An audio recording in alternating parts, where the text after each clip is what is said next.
వాళ్ళకు కోట్ల రూపాయలు ఇచ్చి హైకోర్టులో సుప్రీంకోర్టులో వాదించమని చెప్పారు. ఫేక్ కేసులు పెట్టించి ఆ ఫేక్ కేసులు ఎట్లన్నా చేసి నిలవాలి.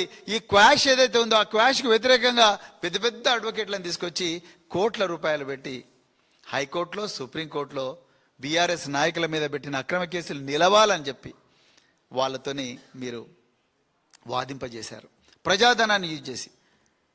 నిజంగా ఆ శ్రద్ధలో కనీసం 10% మీరు ఈ కళ్యాణ లక్ష్మి మీద పెట్టిన ఆ ఖర్చులో 10% పెట్టినా కూడా ఈరోజు ఈ స్కీమ్ నిలిచేది.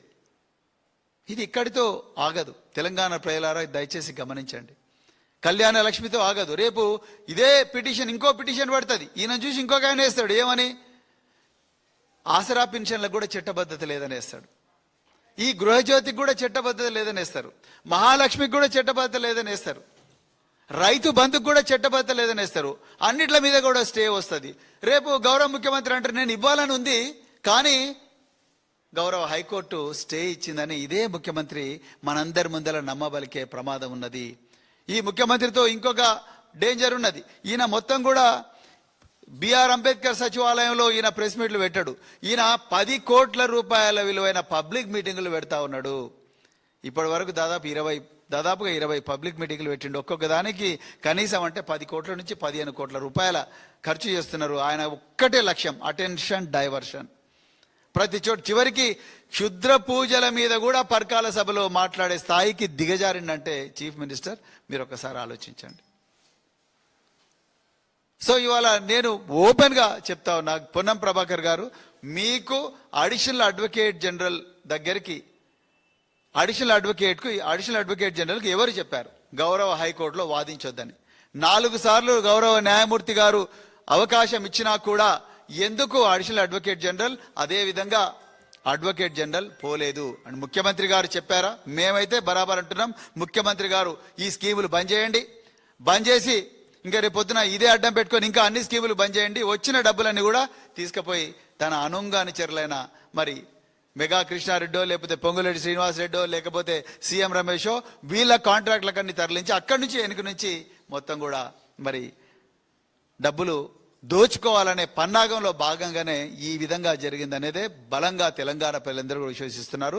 అందుకొరకే మీరు మళ్ళొకసారి ప్రెస్ మీట్ పెట్టానా బహిరంగంగా క్షమాపణ చెప్పాలి.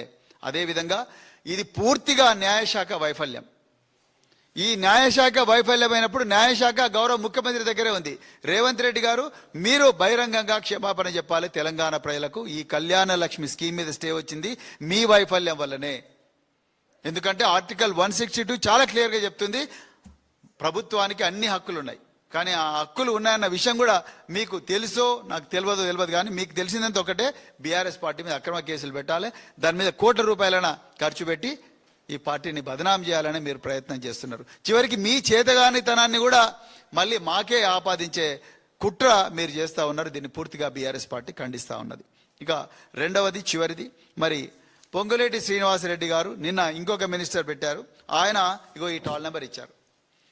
Tall number 1800599478. ఇది పొంగులేటి శ్రీనివాసరెడ్డి గారు ఇచ్చిన టాల్ నెంబర్. అయ్యా పొంగులేటి శ్రీనివాసరెడ్డి గారు దీంట్లో టాల్ ఫ్రీ నెంబర్ అని మీరు నిన్న చెప్పారు. ఇందులో నేను ఆర్ తీసేస్తున్నాను. ఇది టాల్ ఫ్రీ నెంబర్. మీరు 22A తీసుకొచ్చింది మీరే. 22Aను పెద్ద ఎత్తున తెలంగాణలో 60% గృహాలకు ఇంప్లిమెంట్ చేసింది మీరే. ఇలా తెలంగాణలో ఏ కలెక్టర్ని అడిగినా చెప్తారు రెవెన్యూ మినిస్టర్ గారు మౌఖికంగా ఆదేశాలు ఇచ్చారు. అందుకొరకే మేము ఎంఆర్ఓలందరినీ పిలిపించి దిడ్డంగా మొత్తం కూడా పట్టా భూములను 22A కింద పెట్టినాం.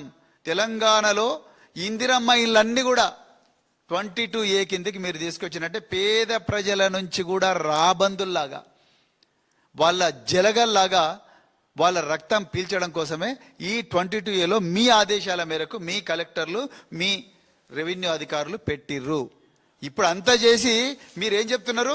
టాల్ ఫ్రీ నెంబర్ ఉంది, దీనికి కాల్ చేయండి మీ భూములన్నీ రిలీజ్ చేస్తామంటున్నారు. ఇది టాల్ ఫ్రీ నెంబర్ కాదు శ్రీనివాసరెడ్డి గారు, ఇది టాల్ ఫ్రీ నెంబర్. ఆర్ తీసేయండి, టాల్ ఫ్రీ నెంబర్ ఇది. అంటే ఎట్లయితే హైవేల మీద టాల్ గేట్స్ ఉంటాయో ప్రతి వాహనం నుంచి కూడా ట్యాక్స్ ఎట్లయితే కలెక్ట్ చేస్తారో మీరు ఈ టోల్ ఫ్రీ నెంబర్కు కాంటాక్ట్ చేసిన వెంటనే ఇగో నీ భూమి 22A ఉన్నది, మాకు 30% ఇవ్వండి, 30% ఇస్తే మీ భూమిని 22Aకి వెళ్ళి తీసేస్తాం అని చెప్పి కలెక్టర్కు మీరు చెప్తారు. ఇదే జరగబోతున్నది. మీరు ఎందుకంటే కలెక్టర్లకు ఎంఆర్ఓలకు సంబంధం లేకుండానే భూభారతి పోర్టల్ ద్వారా 22,000 ట్రాన్సాక్షన్ చేసిండ్రు. దాని మీద ఇంతవరకు మీరు నేను మాట్లాడతారనుకున్నాం, మీరు మాట్లాడలేదు. సో అది టోల్ ఫ్రీ నెంబరు, ఇది టోల్ ఫ్రీ నెంబర్ కాదు, ఇది toll free number. Ponguleti Srinivasa Reddy గారు డైరెక్ట్గా డబ్బులు సంపాదించడం కోసం తెలంగాణలో కాంగ్రెస్ నాయకులందరూ కూడా అక్రమంగా డబ్బులు సంపాదించడం కోసం పెట్టింది. అందుకొరకే ఇందిరమ్మ ఇల్లు కూడా మరి ఇవాళ 60% అంటే నాగార్జున సాగర్ భూ నిర్వాసితుల ఇల్లు, అదేవిధంగా రకరకాల నిర్వాసితులకు ఎవరైతే ప్రభుత్వాలు ఇచ్చిన ఇండ్లున్నాయో ఇందిరమ్మ ఇళ్లతో సహా పేదల రక్తం జలగల్లాగా పీల్చడం కోసమే ఈ 180059947888 పెట్టిండ్రు. అంతే తప్ప ఇది టోల్ ఫ్రీ కాదు, ఇది toll free number FEE.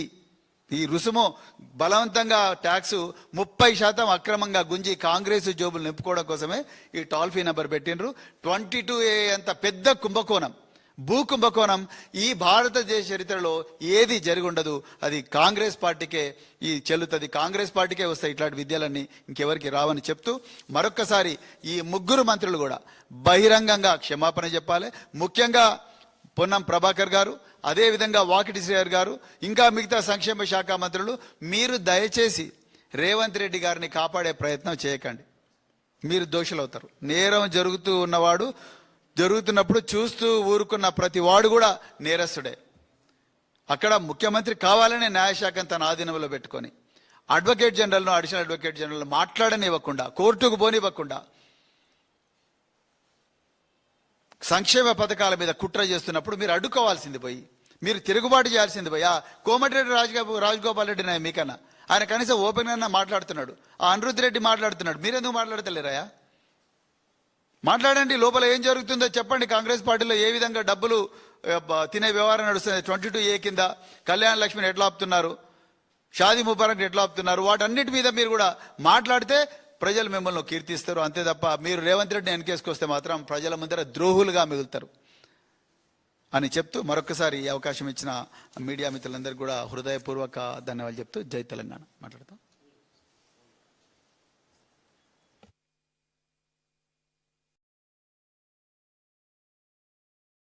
Thank you.